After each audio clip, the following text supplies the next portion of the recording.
Hi, my name's Joel Quirk. I'm here today to give a session which specifically focuses upon the relationship between anti-slavery, opposition to slavery as an institution, and the larger history of European colonialism and imperialism. So in this context, I'm particularly concerned with a period that comes after where and how most people think about the history of enslavement and abolition. And that is the late 19th and early 20th century, which comes after transatlantic slavery had formally come to an end in the 1860s in terms of the trade, and then 1888 in terms of Brazil. And I'm instead interested in thinking about how opposition to slavery came to be embedded within larger models of hierarchy and supremacy, where Europeans congratulated themselves at being at the apex of the moral and political universe, and what followed from that in terms of how anti-slavery was used to justify various wars of unprovoked colonial aggression and colonization. So that's the broader remit of the project. And I'm especially concerned with thinking about the ideology and practice of paternalism. As the name paternalism kind of implies, this is the relationship between an adult and a child. And in the context of European colonialism, this image was used to set up hierarchies wherein Europeans appointed themselves as the saviors and protectors of peoples in other parts of the world, and used this as the basis for an ideology which was enabling the conquest and colonization and the justification therein. So I'm going to focus primarily upon the history of slavery and abolition in Africa. And I'm particularly interested in how anti-slavery provided a justification for unprovoked wars of conquest and the consequences that followed therein. So on my second slide, I have two images. The first image comes from the Haitian Revolution, which most famously kind of peaks in the proclamation of the world's first Black Republic in 1804. And alongside it, I have the Wedgworth icon of Am I Not Man and Brother, which was one of the key images associated with British campaigns against the abolition of slavery. And I put these two up because I think they usefully capture different ways in which anti-slavery can be understood and advanced politically. On the one hand, anti-slavery can be radical and revolutionary. It can be tied to a politics of egalitarianism. It can be tied to a challenge to hierarchy, a challenge to supremacy, and it can, in some cases at least, lead to forms of kind of violent revolt and upheaval. And the Haitian Revolution is the strongest example we have of this. But in the Atlantic world, in the Americas in particular, in the late 18th and early 19th century, anti-slavery was revolutionary. It was implicated in wars of independence in Latin America. It was tied to arguments over what kind of nation the United States would be. And it was implicated in wars fought by the enslaved themselves against their enslavers. So this is one version of the politics of anti-slavery.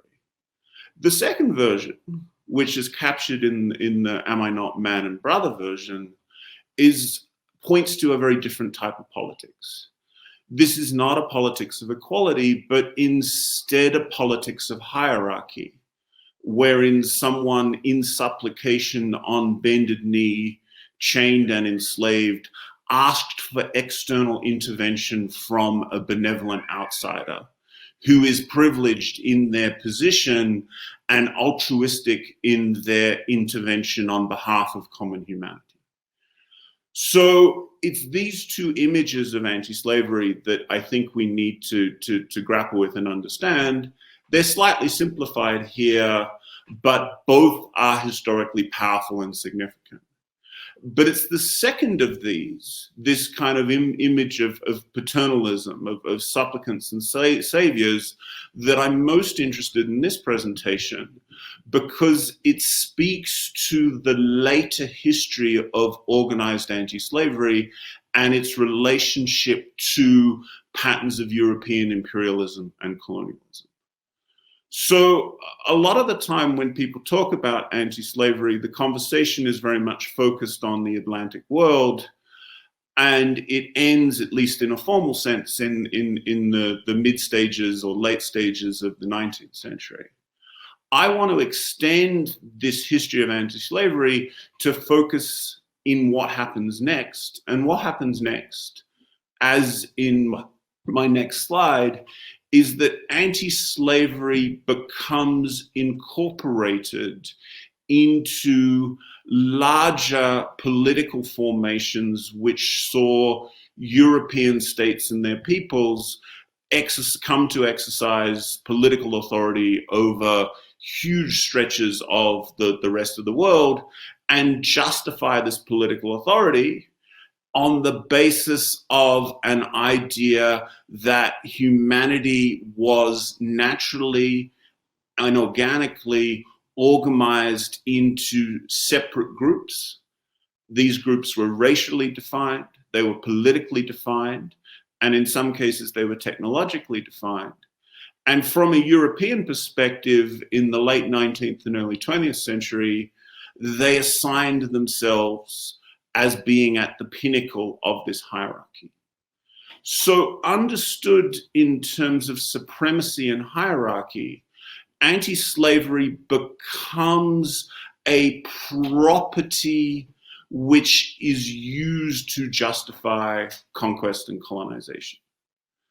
So in my next slide, I have a number of examples which are drawn from the history of conquest and colonization in Africa.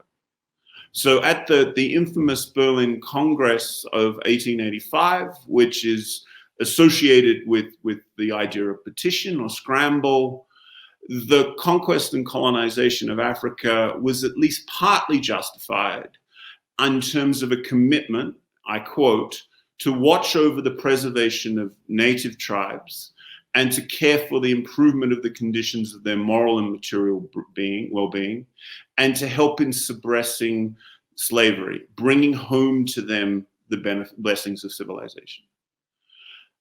Similarly, 5 years later, at the Brussels Act, which is an international congress which was specifically convened to deal with the problem of slavery in Africa, the final document declares a firm intention to put an end to the crimes and devastations engendered by the trafficking in African slaves and of securing the benefits of peace and civilization.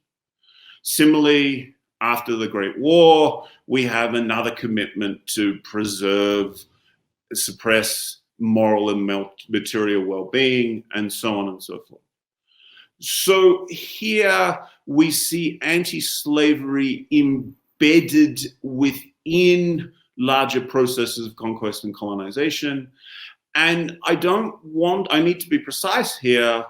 It's not that anti-slavery is a driving force for colonization.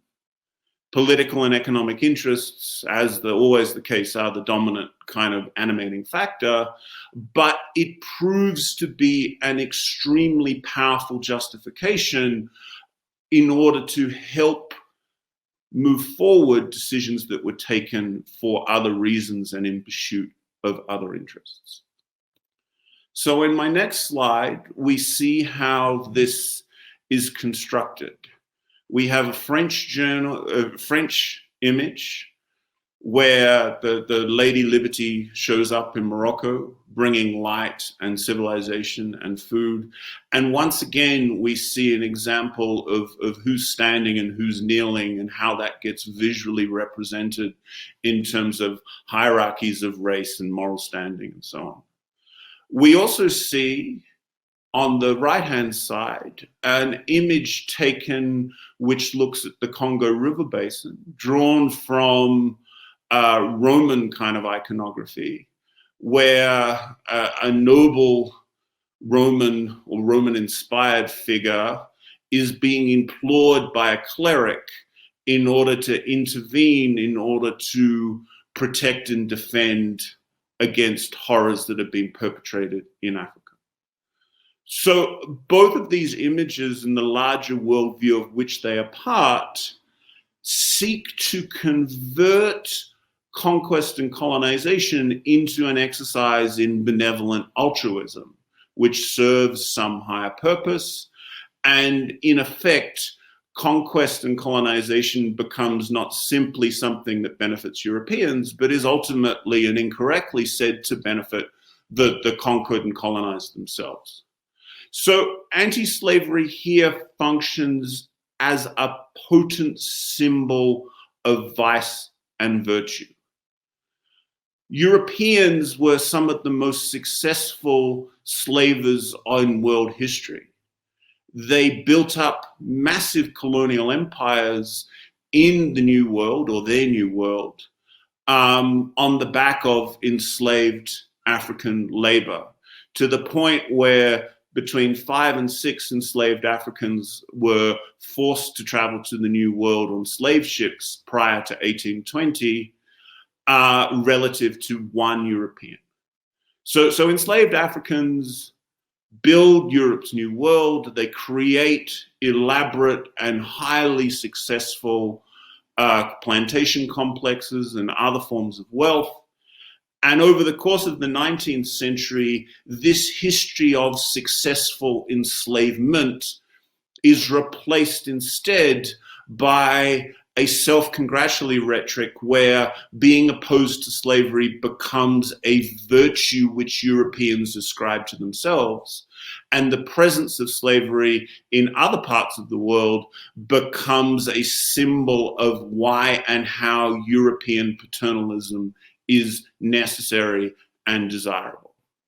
So anti-slavery swallows the history and legacies of enslavement as far as Europeans are concerned. This symbol of enslavement works powerfully in order to justify conquest and colonization, but a very different pattern emerges once colonial authority has been established. So violence in the name of civilization firstly becomes a property of how and why colonialism is established in the first place. But once colonies are established, we see other patterns and practices and forms of economic extraction emerge. So the Brussels conference, which focused on the Congo River Basin, was convened in Brussels because it took place under the auspices of the infamous King Leopold of Belgium, who used the anti-slavery cause in order to justify the establishment of a vast colonial empire. And in the name of anti-slavery, that empire was established, yet in practice, his empire becomes infamous for the wholesale death and destruction associated with the production and shipping of rubber. And here we have somewhere in the region, and estimates are always kind of slightly like worrying because they're never also accurate, but it's nonetheless the case that Congo Free State was responsible for death and destruction that was easily measured in the millions.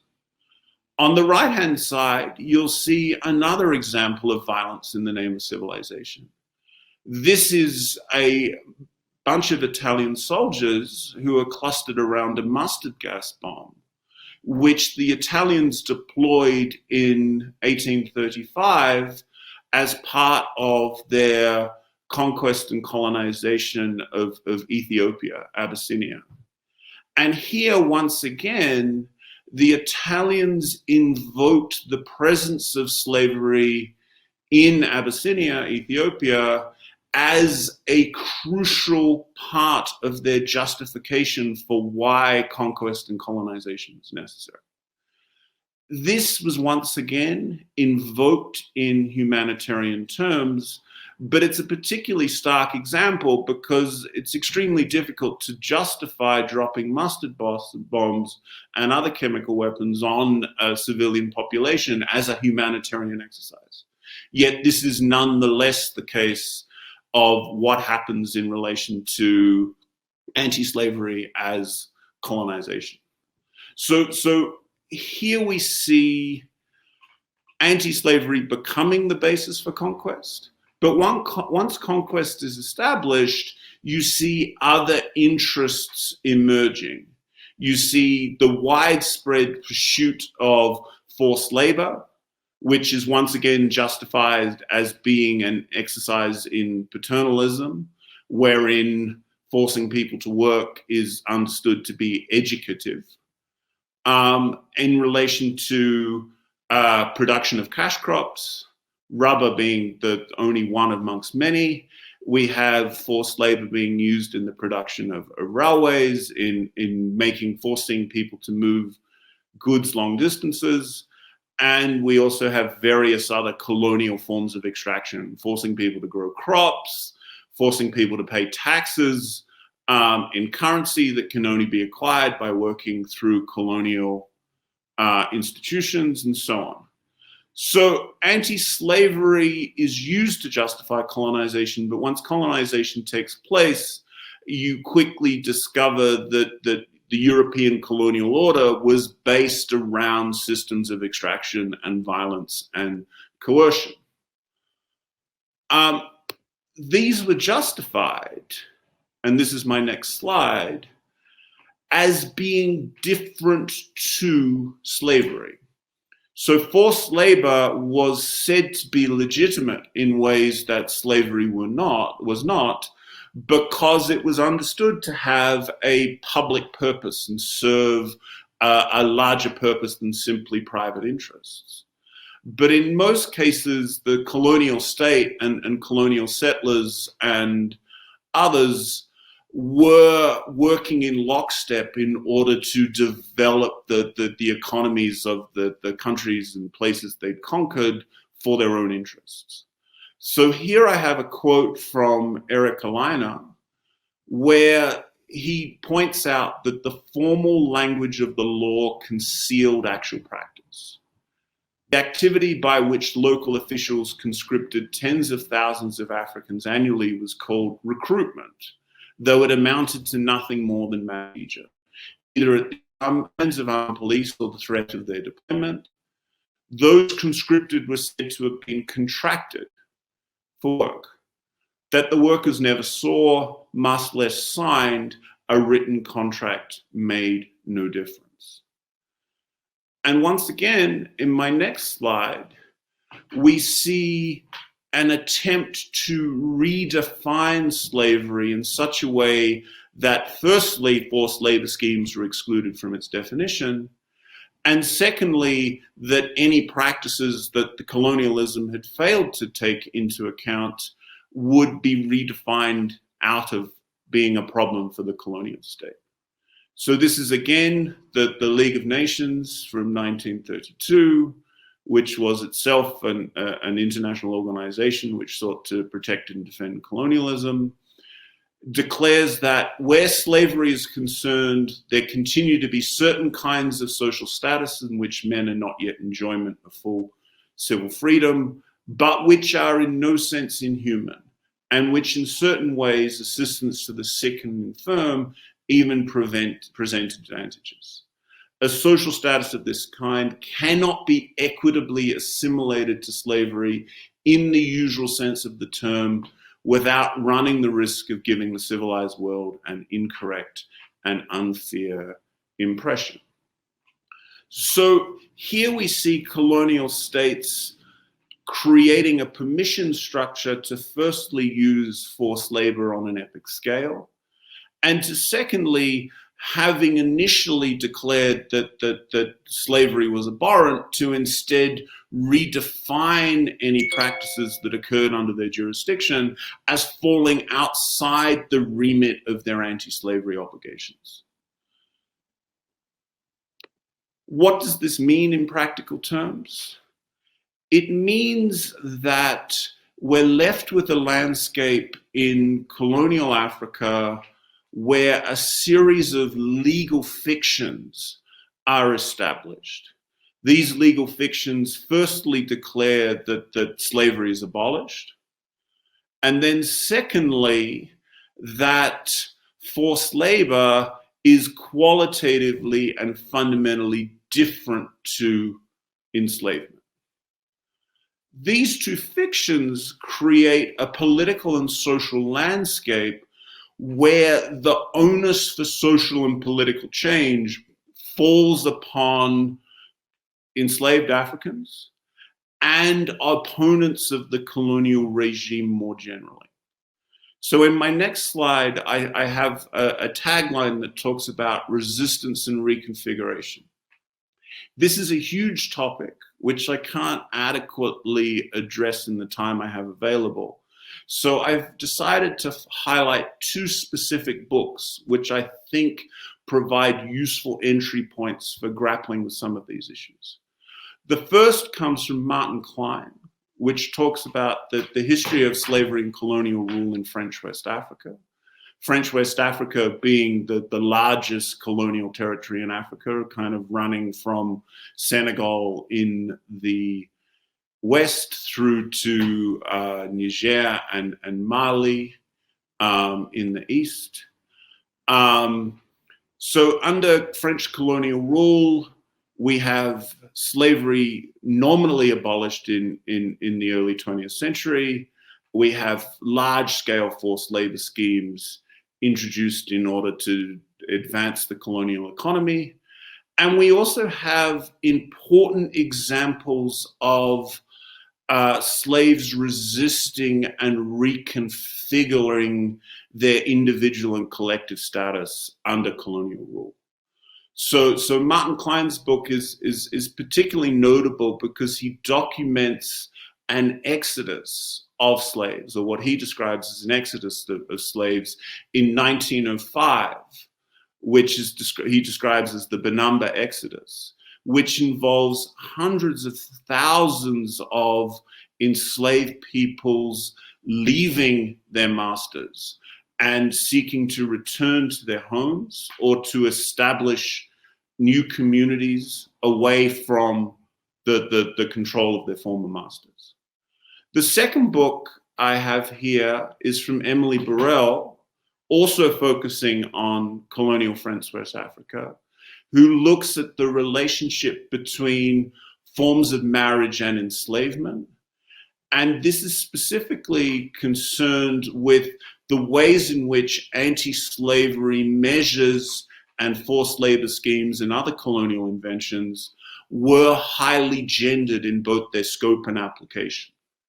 So anti-slavery ordinances introduced under colonial rule in West Africa had a primacy upon men, and women and children were understood to be the dependents of their husbands, but in a lot of cases, the dividing line between husbands and masters was not necessarily so clear.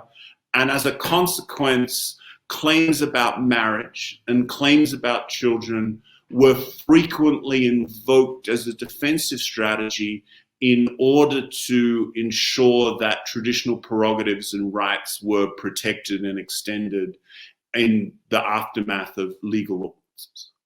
So these books and others like them point to a complicated and ambiguous process where laws were introduced but not effectively enforced. Other colonial systems of economic extraction were overlaid on top of them. And formerly enslaved peoples were obliged to resist and renegotiate and reconfigure the previous hierarchies that were associated with enslavement and other forms of bondage. This is conventionally described as being part of a slow death for slavery in Africa. The slow death language is used to describe the fact that systems of bondage that were supposed to be abolished through the passing of legislation instead persisted in a lot of cases decades after they'd been formally announced. So here, resistance takes on complicated properties in relation to both collective rebellion, the Exodus and others like it, and also individual reconfiguration and contestation within family and interpersonal relationships. Now, there's two responses that I want to highlight to the relationship between anti-slavery and colonialism in colonial Africa. One response comes from within empire. It comes from colonial reformers. And here I have an example from H.R. Fox-Bourne, from the Anti-Slavery and Aboriginal Protection Society from the early 20th century, who argued that the promise of colonization was not being realized in practice. These colonial reformers tend to be supportive of the colonial project as a whole, but instead focus on what they regard as its excesses. So here, the quote says, the European force has done something towards destroying these practices, slavery. No one will deny. And there is abundant evidence that British rule, insofar it is just and generous, is welcome and cheerfully submitted to by all African communities over whom it has been established. But it is also undeniable that there has often been injustice as well as lack of generosity. In the making of African omelets for white men's consumption, there has been a reckless breaking of the blackheads appropriated for this purpose. Now here, it's important to emphasize that colonial reformers shared the racist and hierarchical assumptions that were prevalent within their own societies at the time. The idea of a just and generous colonialism, in effect, implicates them in the broader colonial project, wherein their goal is to ensure that it lives up to this ideal of a just and generous colonialism, rather than instead understanding colonial authority as the problem, which is the ultimate root cause of all other things they seek to fight. So we have examples of colonial reform projects, notably in relation to the Belgian Congo, where King Leopold was eventually forced to cede authority to the Belgian government. We also have examples in Lusophone Africa, in Angola and Mozambique, where arguments were made from within empire that there had been excesses associated with the colonial project in terms of the use of forced labor and death and destruction. But it's notable that both of these cases in Belgium and Portugal were specifically targeted against junior members of the European colonial project. It's noted, for example, that French Equatorial Africa was subject to many of the same forms of extreme abuse that were taking place in the Belgian Congo, yet French Equatorial Africa did not attract the same amount of interest and concern. So instead of understanding the colonial project as being inherently problematic, colonial reformers instead argued that it could be made more perfect in the sense of realizing this vision of a just and generous colonialism. There is, of course, a countervailing view, which instead of regarding colonialism as a fundamentally legitimate project that was subject to a few excesses and oversights and problems, it's instead the colonial project in its entirety, which is ultimately the source of the violence and extraction and abuse that are associated with European footprint in colonial Africa. So I've here given three examples, one from Kwame Nkrumah, where he declares that policies of the colonial powers are rooted in economic exploitation and not humanitarianism. I have Aimé Césaire. Colonialism was defined by relations of domination and submission, which turned the colonizing man into a classroom monitor, army sergeant, prison guard, slave driver, and the indigenous man into an instrument production. And then finally and most famously, we have Fanon, who declares that the colonized people, these slaves of modern times, have run out of patience.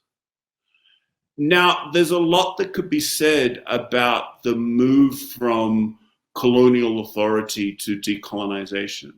What is important for my purposes here is that these and other similar challenges spoke directly to the heart of the pretension of paternalist protection and the idea that benevolent outsiders can and should intervene in order to look after the so-called welfare of their subjects. So when the argument is made that colonialism is the fundamental problem, it's an argument that is in part at least focusing on the inherent implausibility of this image of paternalistic protection.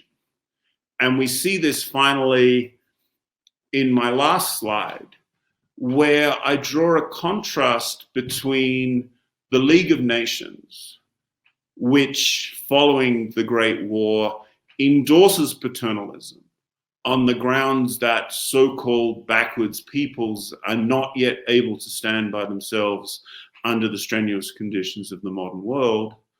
And I contrast this with the transformation which took place in the end of the Second World War, where in 1960, the United Nations concludes that an end must be put to colonialism and all practices of segregation and discrimination, and that all peoples have a right to self-determination.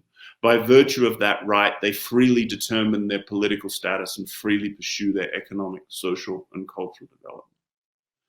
Now, these two declarations are only declarations. The mindsets that are associated with both still continue to resonate and have political effects in various ways to the present day.